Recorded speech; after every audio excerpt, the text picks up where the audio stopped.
All right. Hey, welcome back, everyone. So, welcome to we've got the 10th episode, I believe, this week of The Growth Factor with myself, one of the founders, along with my brother, Boone Lasater, and then I'm the CEO here at Lasater Capital. And then we've also got Brian Robb, our managing director, on. And we're talking about a couple of things this morning. Some things that are really going on in the single family and multifamily space right now. What we see is issues on the horizon. We've got a supply and demand issue still that we're facing right now that this administration, the Trump administration, is really working on solving and making housing affordable again, which is a huge feat to overcome. We'll see where we go with that.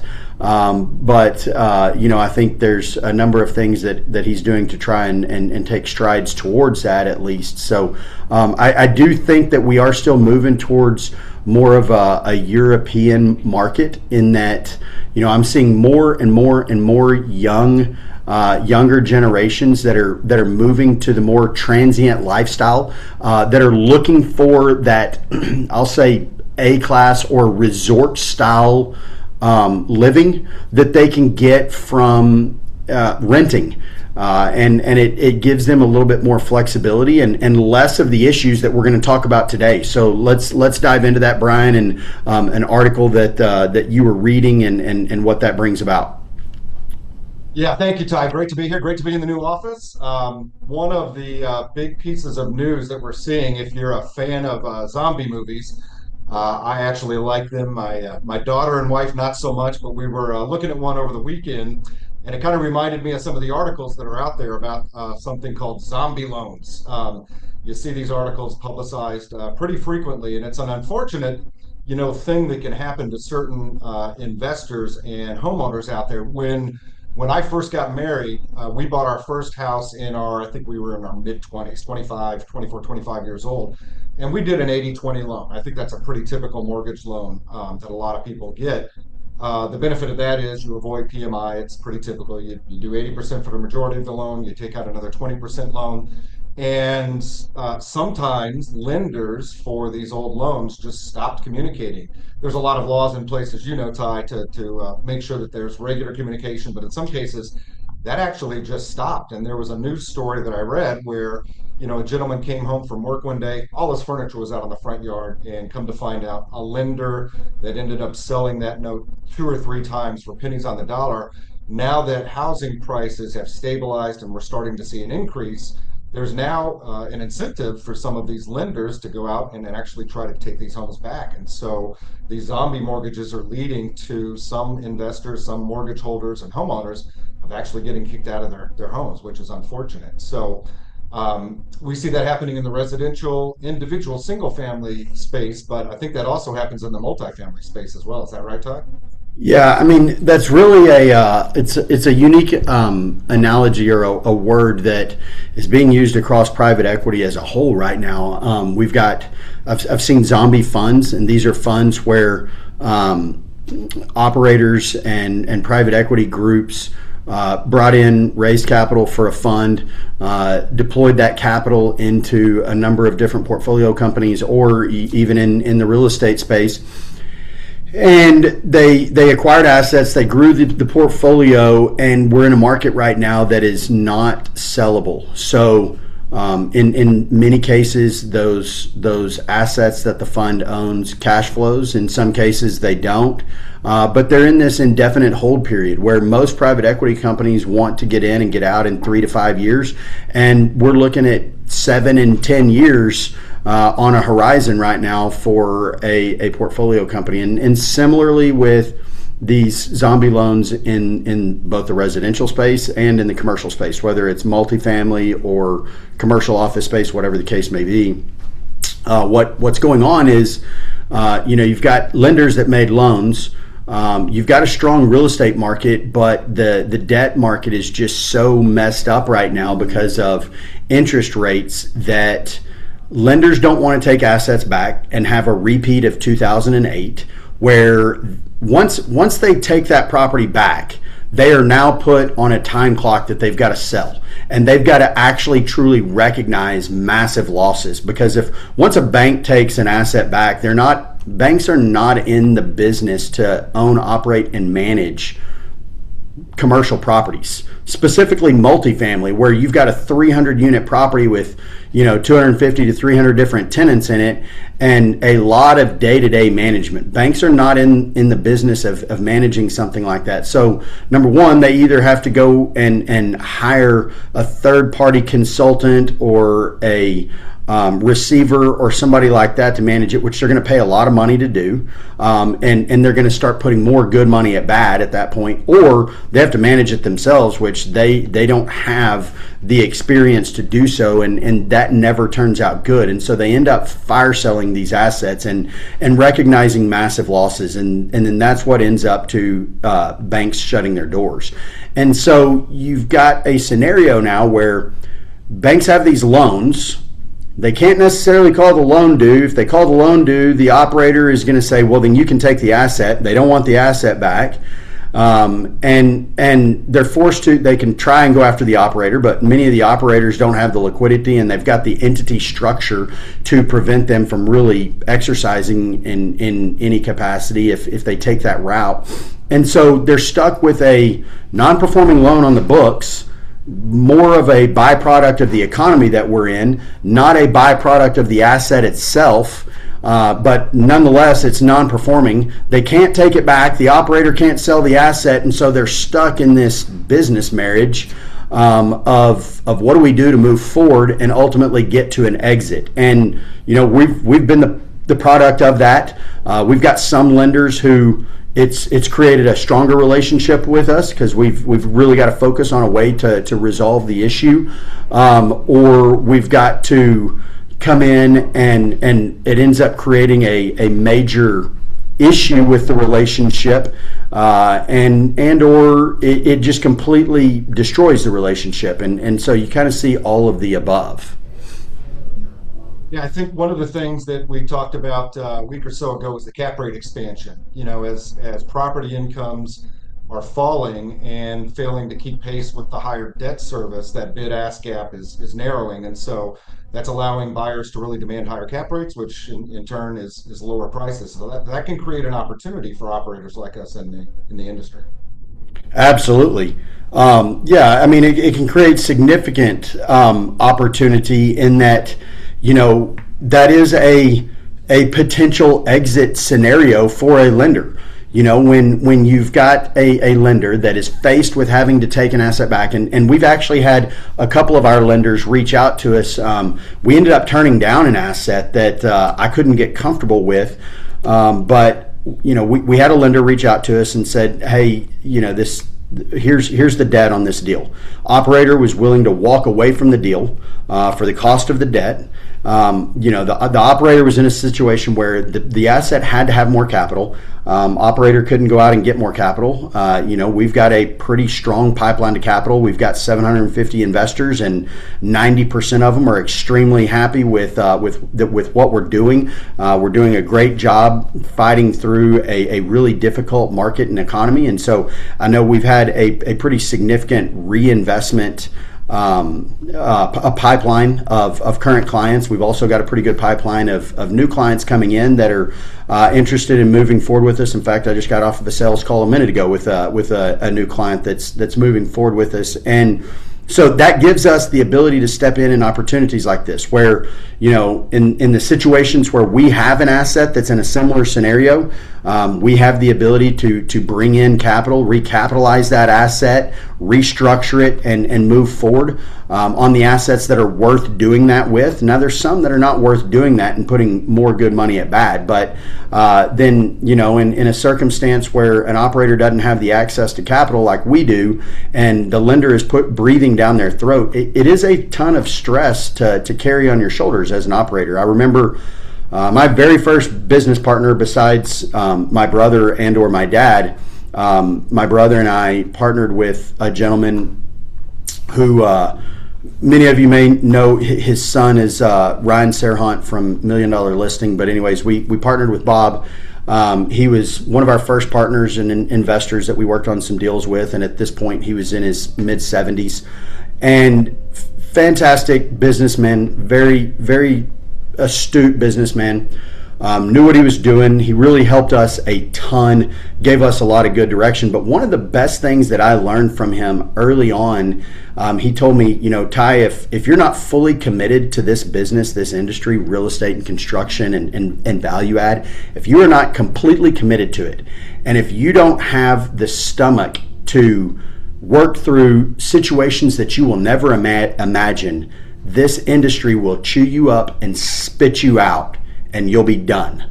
And you can also kind of go back to the Warren Buffett analogy that a rising tide, everybody, you don't really know what's going on, but when the tide falls, you see who's exposed and swimming naked. And so we're in that scenario right now, much like we were in 2008.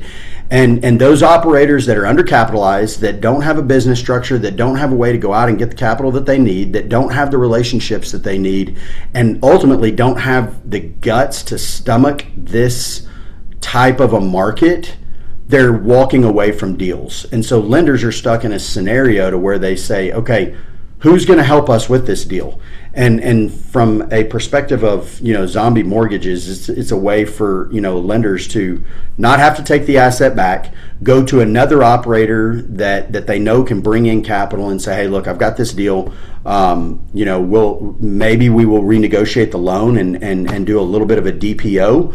Or a loan mod for you as a new operator coming in, if you can step in and recapitalize this asset and bring it to a position where there's a viable exit in the near future.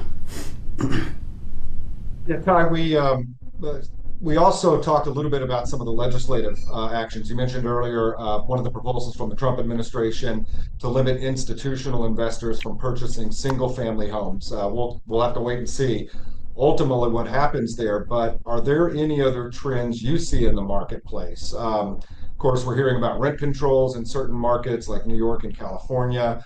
There's federal incentives, there's opportunity zones, but anything that you would point out that looks like good opportunities for operators in the multifamily market as it relates to legislation?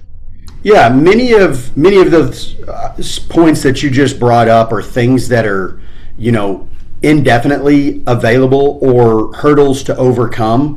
You just typically don't hear about them until the market starts to correct, and everybody uses that as that's what they're blaming. But we've always seen rent control in New York. We've seen rent control in California, New Jersey, and many of the more liberal states. And one of the reasons why we stay in more conservative states, more landlord-friendly states. However, that being said, the gentleman I talked to this morning that's moving forward and investing with us, who's 82 years old. He built a career in real estate himself. He's in the Washington State area, a more liberal market, but he is he's made a pretty good living for himself by using those loopholes and managing those accordingly. When you're a manager out of Texas and you've got multiple different assets in different markets, then you've got to be a little bit more careful with that. And so we stay in more landlord-friendly states. But that being said, Trump, I think, will be pushing to mandate the acquisition of single families from an institutional perspective. That being said, there's still going to be opportunities for investors. So what I would say, this goes back to the early 1990s when subject to mortgages and owner financing became really big in the investor space, specifically for immigrants. There's going to be legislation put in place that limits the institutional investment in single family homes. That being said, it's not going to completely cut out all investors. What he's going to try and prevent is the scenario where BlackRock, for an example, BlackRock came in and on a big portfolio of single family homes, they were buying up hundreds of homes in a market in Florida. They had a number of different markets that they were buying, and they one of those markets they bought over 200 homes in a specific subdivision. From those 200 homes, they acquired them into one of their funds. They subsequently sold a half a dozen to a dozen of those homes into a sister fund that they had. But when they sold them at a massive premium. Well, what they ultimately did was they reset the value for that entire market, because unlike with multifamily and all commercial properties, whether it's a multifamily, it's an office, or whatever it is valued much like a business. And I talk about this all the time. We'll have to do a different podcast on valuing assets, but those assets are valued much like a business on a multiple of EBITDA. Different language in real estate than there is in business. In business, you use EBITDA, earnings before interest, taxes, and amortization. However, in real estate, we're going to use NOI. Still a net profit number, income minus operating expenses. We're left with NOI, and then the value is based on a multiple of that NOI, or what an individual or an investor is willing to earn on their money if they were to invest all cash. So that's anywhere from the range right now of 4 to 8% is kind of what the going cap rate is right now. Different on single families. On single families, you've got 200 properties in a market, or let's say we've got 10 properties in a market, and all of a sudden 2 of them are sold. And let's say in the last 3 years, all 10 of those properties, or maybe in the last 5 years, all 10 of those properties traded at $250,000.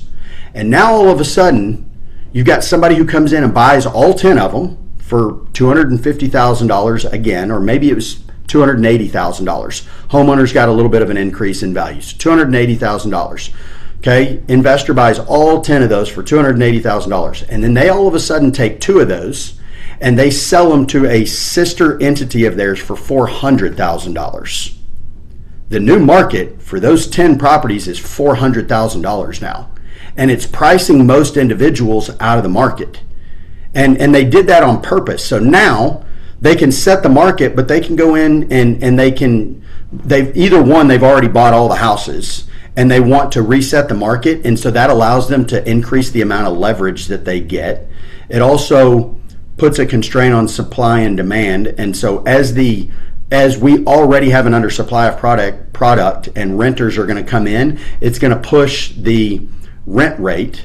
And it's going to increase the rent rate on the properties. And so now you've got a institutional investor that owns all the properties in this neighborhood, and they've just reset the value of that neighborhood. And so now homeowners or potential buyers can no longer afford to buy in that market. And so that's what ultimately Trump is trying to restrict. There will more than likely be some sort of legislation that any entity or any individual cannot own more than, call it 5 or 10 single family homes. That's how they got around, or that's how they managed the subject to owner finance situation in Texas. So if I'm not a loan servicer, if I don't have my mortgage license, I cannot manage more than or own more than 5 single family owner finances in one entity in Texas. And so there'll be structures like that to help mandate. And so then, for a massive institution like BlackRock, who it's not economically or efficient at all to have 150 different entities owning 4, 5, or 10 single family houses at a time, it creates a management nightmare. They're going to stay away from stuff like that. But it's still going to be an opportunity for smaller investors like ourselves to step in and have a smaller portfolio. Very good. Yeah, just continuing the affordability trend. I was talking to an investor last week, and there are some, I'll say, niche opportunities that are popping up around repurposing existing properties. We're seeing older hotels. I've even seen some malls that are being repurposed into multifamily. And, it seems to be something that's gathering some interest, but I think maybe some concerns around long-term viability for those types of options. Can you share your feedback on what you feel like the market might look like for repurposing existing properties like hotels? Yeah, so I've looked at some deals like that. I've looked at repurposing extended stay hotels into multifamily. And really, ultimately, what you get there is a cap rate arbitrage where, hospitality has a little bit higher cap rate than multifamily because of the risk nature, the volatility. Hospitality is impacted by something like COVID, it's seasonality. And typically, you don't have the occupancy that you would in multifamily. So, multifamily or housing, you're gonna hit a 90% occupancy plus or minus, and that's going to be pretty well sustained if you manage and operate it right. Hospitality, you may have months that it's 30% occupancy, you may have months that it's 15% occupancy, and may have months that it's 70% occupancy. That's going to significantly impact your operating expenses and what it takes for you to run that property. And so they're a little bit higher cap rate. And so oftentimes what we saw coming out of COVID to deal with the housing crisis was people stepping in and buying extended stay hotels that trade on a 6 or 7 cap, converting those to multifamily, which trades on, for an asset like that, it's not going to be an A-class asset. It's still going to be a B-class asset. So call it 5, maybe 6% cap rate. So you're getting a 1, 2, maybe 3% cap rate arbitrage. And so that gives you a valuation boost. However, something like that is a trend. Something like going in and buying a mall and converting it to storage facilities. It's a trend. And with trends, you're trying to recreate the wheel. And when you're trying to recreate the wheel, lenders don't know what you're talking about, and they're often not astute enough to get to the bottom of it. And what I always say is a confused mind doesn't buy. When you confuse your lender's mind, and a lender's mind gets confused really easily, let's face it, those that end up in banking oftentimes couldn't cut it in the finance field on their own, or creating their own business, or managing financials to a large scale. They end up in banking and they see things very black and white. And if that deal that you're putting in front of them is not the black and white that they're used to dealing with, they get confused, and they don't want to have to recreate that story in their head to get to a yes. And so they're confused, and it's a no immediately. And so it's the same thing with investors. It's the same thing with an exit market. So now, cool, you've got this asset that I'll use, it doesn't matter, a mall converted to a storage facility, or an extended stay hotel converted to a multifamily. You've got this new asset that on paper looks great because your extended stay may operate at 70% occupancy. You convert it to a multifamily and it manages at 90% occupancy. You push the NOI from $250,000 a month to $270,000 a month. So that's an extra $20,000 in revenue a month. That's an extra $220,000 on the year, give or take, in revenue, applied across a cap rate arbitrage of a 3%. Let's say you bought at an 8 cap and you're managing multifamily says it's a 5 cap. So that extra $220,000 equates to, on paper, $7 million. Okay. On that 3% increase in cap rate. Okay, so you've added $7 million to your valuation. Okay, well, now look at it though. Is that on paper? Yeah, you've got $20,000 a month in extra income that you didn't originally have, and on paper you have an extra $7 million in value, but there's no comparable trades of assets like that. So now you've got this new trendy product that nobody knows anything about, and it's never traded in the marketplace. And so now 3 years later, you've done your business plan, you've increased NOI, but there's no market for it. So now how do you ever get out of it? And now we're going to go back to that zombie scenario. May not be a zombie mortgage, or it really well may be at that point, or maybe because you couldn't get a mortgage to begin with, you bought it in all cash. Fantastic. A great idea. But now you've got a zombie fund. You've got this zombie asset that you can't exit. And so now you're just going to have to stay into it in perpetuity.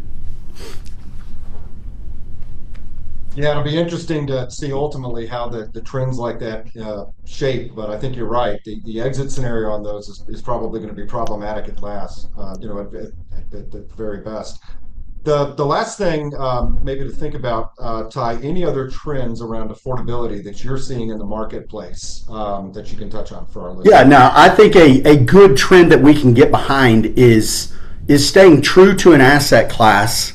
And I'm going to go back to that first investor that I told you that we worked with, Bob, who his son's Ron Serhant from $1 Million Listing New York.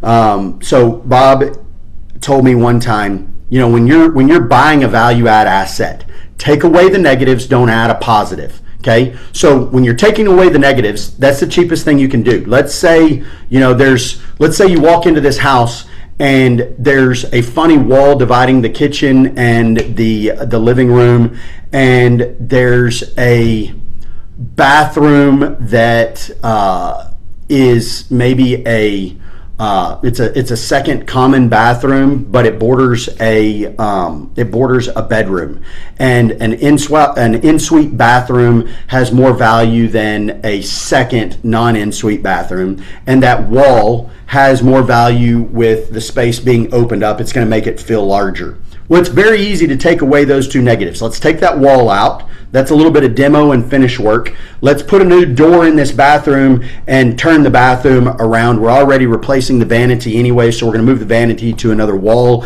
Really easy to move just the plumbing in the wall. Super simple, okay? We're not going to step in and on a value add a third bathroom. Okay, because now that's going to add time, that's going to add cost, and it's going to add multiple variables to the scenario that we're not anticipating right now. Okay, so keeping things like that in mind, but looking at, okay, we've got residential real estate. Residential real estate has a massive affordability problem right now. The population is growing in the United States, and inflation is out of control. Okay, what is the direction that living is going? And as I mentioned, we're seeing more and more people rent in life, starting families later in life, looking to be a little bit more transient. So what does that trend mean? Well, that means that rentals are going to continue to be a viable product for the United States for the indefinite future.